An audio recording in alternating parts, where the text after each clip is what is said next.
So let's jump right in, no pun intended.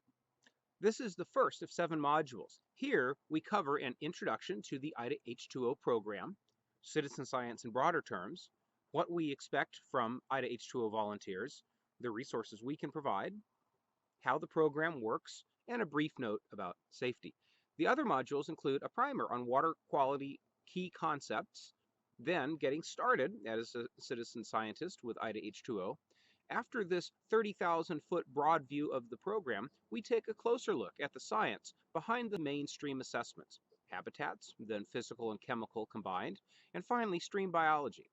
Finally, we cover how to assess standing water, like ponds and lakes, a word about aquatic invasive species, and a brief wrap-up with information about moving forward. So, IDAH2O Master Water Stewards was started by my predecessor, Ashley McFarland, in 2010. It was based on an assessed need for impactful, community-based education about Idaho's precious water resources. Ashley was familiar with the IO Water program since she was a former volunteer there. She took the framework from IO Water and rebuilt the program here to meet Idaho's needs and reflect Idaho water quality standards. Today, IDAH2O is the central hub or kernel of University of Idaho Extension's water outreach program's efforts. From this central component, I am able to develop additional research and education programs. IDAH2O volunteers can assist Idaho Water Research Institute's crayfish metals study, plus another crayfish population observation study I coordinate with an organization called the River Mile. Other volunteers can assist with teaching watershed science to high school students through a program called the Confluence Project. Here, students learn basic water quality monitoring, aquifer protection, and snow science. Volunteers can assist with watershed festivals around the state, teaching 5th grade students all about protecting clean water. IDAH2O is also connected with NOAA's National Phytoplankton Monitoring Network. With some training, citizen scientists can learn how to identify certain types of cyanobacteria, formerly known as blue-green algae, under the microscope, then send such data regularly to NOAA. It's an early detection program for cyanobacteria blooms. Now, Iowa Water started as far back as 1998. However, other citizen science programs go back much farther. Many emerged from the environmental protection efforts of the mid-1960s through the mid-1970s. The Audubon Christmas bird count started in 1900. The National Weather Service started the Cooperative Observer Program in 1890. There's lots of other examples. The important part to remember is that anyone trying to expand their knowledge about a particular subject in a structured way is an important part of society going back millennia. You are a part of a bigger effort to better understand and therefore protect the natural systems that preserves all life. IDAH2O Master Water Stewards is a volunteer citizen science or community science water quality monitoring program with over 500 trained volunteers throughout Idaho and beyond. To clarify, what we mean by citizen science is that anyone with an interest can join. You don't need any sort of advanced degree. These days, many people use the term community science as a more inclusive term. IDAH2O encourages participation from all sorts of civic and church groups, scout troops, and K-12 or out-of-school educators and students. Our use of the term citizen has nothing to do with nationality or citizenship to any country, and we understand that this can be a very sensitive topic. Many K-12 teachers and non-formal educators like park rangers and city recreation staff have found IDAH2O a great framework to teach kids about water. Completion of this program with some additional homework can earn a K-12 teacher an optional continuing education credit through the University of Idaho. Under the same Extension Water Outreach umbrella is Project WET, or Water Education for Teachers. This internationally acclaimed, hands-on, activity-based curriculum began in 1984 and is an impactful way to teach 7 critical themes related to water. Water has unique physical and chemical characteristics. Water is essential for all life to exist. Water connects all Earth systems. Water is a natural resource. Water resources are managed. Water resources exist within social constructs. Water resources exist within cultural constructs. You may see these themes within IDAH2O too, since it was built on a similar multidisciplinary foundation.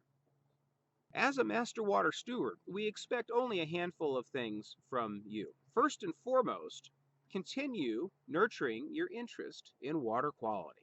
Keep learning about the issues and solutions as you are able. And once you have completed this training, remember you have a good knowledge base and access to robust resources. And you can be an important, knowledgeable community member. This is what Extension is all about, us providing science-based information to the public and relying on volunteers to leverage our reach. Second, please cooperate with our institutional and agency partners. There are many people and organizations working to protect water quality. You can help us to make this network stronger. Third, if you decide to monitor a local stream, please conduct monitoring approximately monthly while conditions are safe. We will assign you a kit with all the supplies and equipment you will need to complete an IDAH2O stream assessment. We don't want you to conduct monitoring when the conditions are unsafe, icy, high water, etc. Finally, IDAH2O operates under a Quality Assurance Project Plan, or QAP, which sets limits on data quality and accuracy. We ask you to collect good data, and this training is a part of that quality assurance. By the end of the 2 trainings, I will know that you can collect good, accurate data without undue bias or error. IDAH2O has a simple code of ethics. Carry out monitoring with integrity and develop good relations with landowners. While we all carry our own inherent biases, the practice of natural science attempts to control for those. So go into any monitoring event with open eyes and be sure to document the conditions as your eyes and instruments indicate.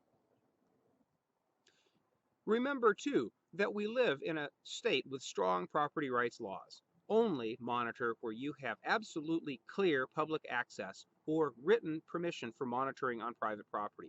Even if you know you're on a public access point, you should consider letting the neighboring landowner or land management agency know what you are doing and what the IDAH2O program is. I'm happy to help you contact a land management agency staff or write a letter to a landowner with program information so that they are aware that you might be doing these basic monitoring assessments. They might be genuinely interested in what you find. But some landowners have expressed concern about people spying on them. If a neighboring landowner expresses dissatisfaction with your activities, even after you've explained what you're doing, discretion is the better part of valor, and perhaps you can come back another day. In practice, this has not really happened, but it's prudent of me to mention it here. The primary goal of IDAH2O is to increase citizen knowledge on water issues. Even if you never choose to monitor a stream, you will be better versed to help your neighbors and other community members understand about how streams function. Of course, we would love for you to monitor a local stream too. Both of these goals ultimately lead to promoting watershed stewardship and the implementation of high-quality, best management practices, or BMPs, to protect water quality from any land use. This program is entirely citizen-based. That is, you make the decisions about whether and how much you want to monitor. We are focused on finding solutions, not just pointing out problems. I would love to work with you to write a grant to help get cows out of the stream or to co-author a journal article or a curriculum. Extension in general, including IDAH2O, has nothing to do with regulation. We are about building relationships and getting to positive results. The program is entirely flexible. If you are solely interested in the bugs that live in the river, say you're an angler and want to know about what the next hatch is, you can just do regular biological assessments. If you are a science teacher and want your students to know about the pH or dissolved oxygen, then just complete the physical chemical assessments. Finally, we take a whole watershed approach. By understanding all the land uses in a watershed, you will better understand what is happening in the stream. Through various water quality parameters, the stream will mirror and indeed concentrate the effects of all of the activity in the watershed above. As a master water steward, you have unique access to a variety of resources. First, if you choose to, you can access your own monitoring kit or to a shared kit that's housed with one of our community partners. Second, I can guide you to a wide variety of technical guidance and information. I create an e-newsletter about twice a year. You will be added to a networking listserv through which you can contact me or other master water stewards with questions. You will have access to upload your monitoring data in a hydrologic information system, or HIS. This online application allows you to upload your monitoring data into a form that is almost exactly like the paper versions. It provides public access to all data through an interactive map. That's where all the monitoring sites were located after the first year. The lower, larger map is a screenshot from early June 2020. That's how much we've grown in 10 years. Finally, you might be interested in how the data is used. It is primarily a baseline data set of current conditions of our local streams. People interested in a stream that's been monitored can find information about that stream here. In the future, researchers may be able to do more sophisticated research projects based on the data you collect. Perhaps you might be interested in participating in future research. So here's how it works. You can choose your own site on a stream or pond with guidance from us. It needs to be publicly accessible or with written permission. It also needs to be easy to access and safe to approach. Or you can ask me for suggestions for a monitoring site. I will work with the relevant agency, like IDAH2O, to find a meaningful site to monitor. I would suggest that you start with 1 or 2 sites, and then once you're very comfortable with the protocols, add sites as you see fit. Master Water Stewards program completes 3 assessments for streams. A habitat assessment includes the structure of the stream, descriptions of the materials that make up the bottom, the shape and condition of the banks, and adjacent riparian vegetation.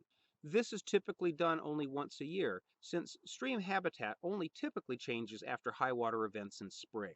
We recommend only doing this assessment at low water when the banks are mostly exposed and the bottom is easier to reach. The chemical and physical assessments are combined into one data sheet. These include air and water temperature, weather conditions, pH, that's how acidic or basic the water is, dissolved oxygen concentration, speed of the current, and shape of the channel.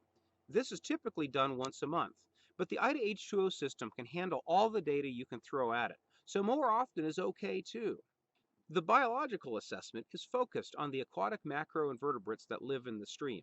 Now, I would say bugs, but the snails, freshwater clams, and mussels, worms, and crayfish might feel left out.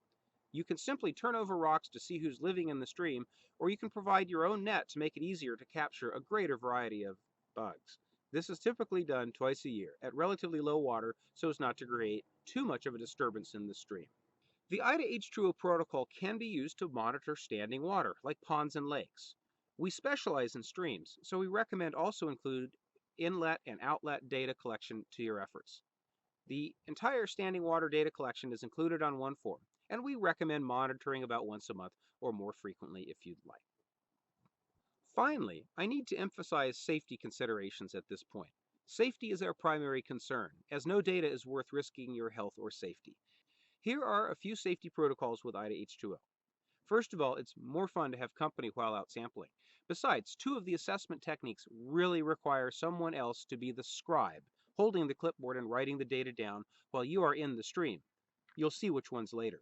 The scribe doesn't need to be a master water steward and can be a neighbor, a friend, a spouse, a child, or grandchild even. Let someone know where you are going and when you plan to return. In the outdoor recreation field, we call this maintaining a point of contact. Water is a powerful force. Moving water can easily knock you down. Please do not enter a stream that is more than knee-deep unless there is little to no flow.